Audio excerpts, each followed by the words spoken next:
Affair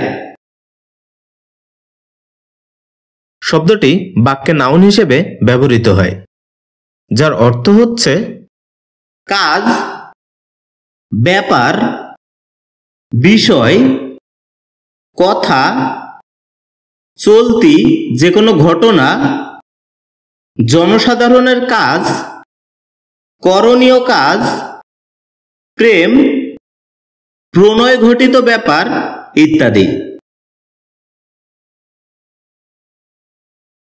যার উল্লেখযোগ্য কিছু সিনোনিমস হচ্ছে ম্যাটার, থিং, টপিক, অকারেন্স, লাভ, ফেনোমেনন ইত্যাদি। যার উদাহরণস্বরূপ আমরা বলতে পারি this is my family affair.